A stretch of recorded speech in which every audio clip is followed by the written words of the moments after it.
Kita akan membahas Ayub pasal 12 dengan tema Ayub mengakui kekuasaan dan hikmat Allah. Nah, kalau bicara kitab Ayub ini, tentu kita akan banyak bicara tentang perjuangan Ayub. Bagaimana Ayub berjuang melawan keadaan yang sulit. Dari orang yang super kaya, jadi tiba-tiba jadi orang yang sangat membutuhkan pertolongan. Tetapi kenyataannya Ayub lebih buruk dari itu. Ayub bukan cuma terpukul psikologisnya, tetapi juga terpukul secara finansial atau keuangannya, hartanya. Selain dari itu, Ayub juga terpukul dalam keluarganya.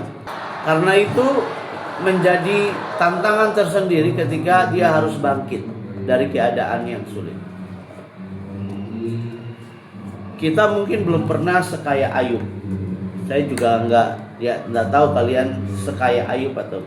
Tetapi Ayub ini adalah salah satu orang terkaya yang pernah ada.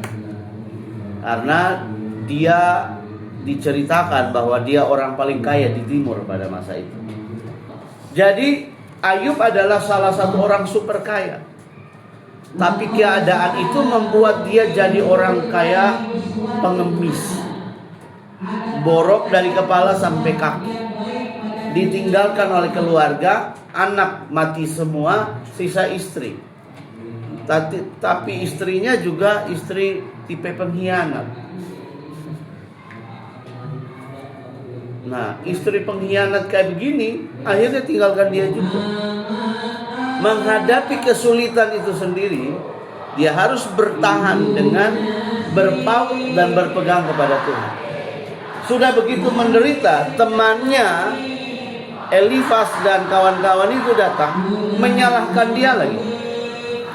Jadi lu udah jatuh, ada teman-teman lu datang, mereka bukannya Ayub yang kuat ya, Ayub kamu maju ya, pasti kamu bisa.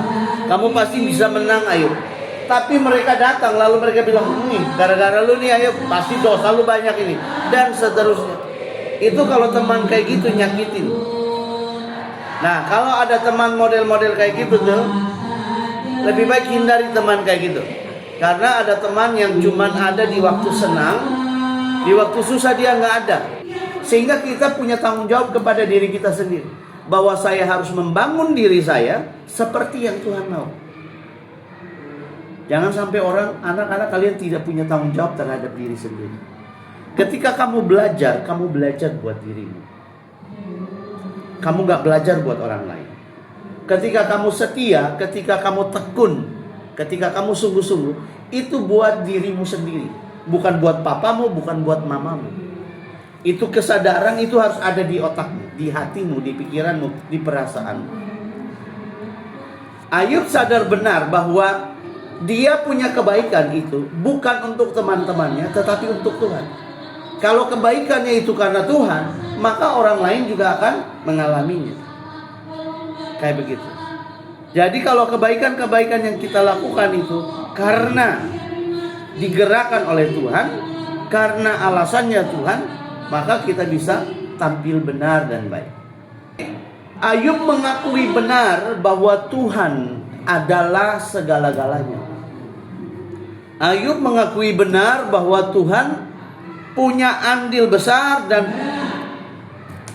menjadi sentral dari perubahan, menjadi sumber utama dari perubahan.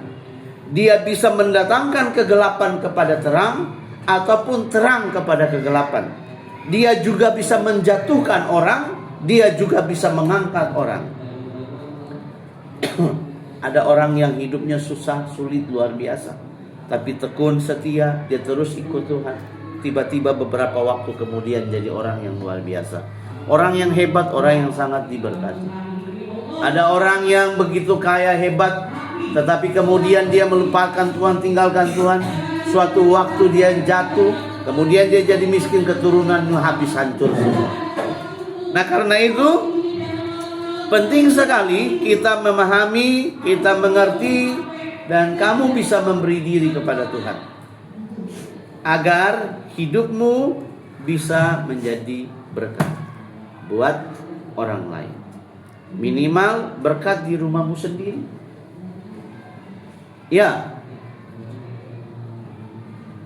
Iya. Papa mamamu, kakak dan adikmu, saudara-saudaramu, mereka akan langsung mendukung kamu 100%. Wah, si kakak, wah si adik, luar biasa, kita dukung. Tapi kalau kamu nggak jadi berkat, ya si kakak juara, bodoh amat. Kenapa? Dia juara di luar, di rumah dia nggak juara. Dia hebat di luar, di rumah dia nggak hebat. Dia baik di luar, di rumah dia nggak baik. Dia menghormati orang di luar, di rumah dia tidak menghormati orang. Nggak bisa kayak begitu.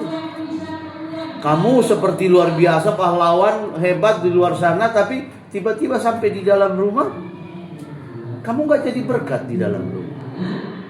Lebih baik jadi berkat di dalam rumah, baru keluar. Saudaramu, kakakmu, adikmu bangga lihat kamu. Oh, si kakak hebat ya, si kakak baik ya. Jangan.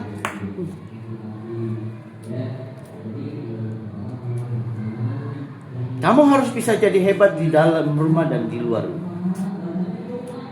Siapa yang menuntut itu? Dunia menuntut itu dari kamu. Siapa menuntut itu? Tuhan menuntut itu dari kamu.